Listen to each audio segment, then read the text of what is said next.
Nice Mike from Custom Cruise. You can see a beautiful bit of kit, like all our stuff is. These are premium shocks. You can see here, this thing called premium is the ride height is adjustable. So basically you undo this lock nut here. You can obviously screw this up and down to adjust the ride height, but you can also adjust the preload here. Multi-weight spring, as you can see, so it's like a progressive spring. So the harder you hit the bump, the more hard it gets for it to be compressed.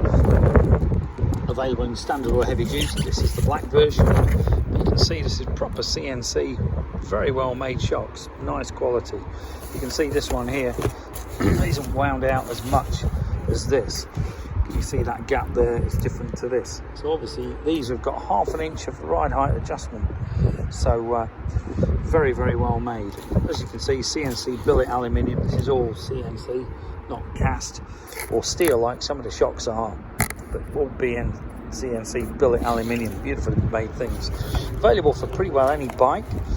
Up to 30 stone, these particular shocks with this springing, but obviously we can do higher as well.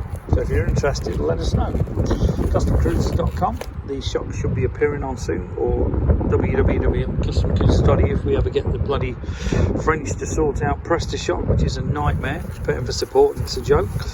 But anyway, give us a call, 01773 835 666, or see CustomCruisers.com. Thank you.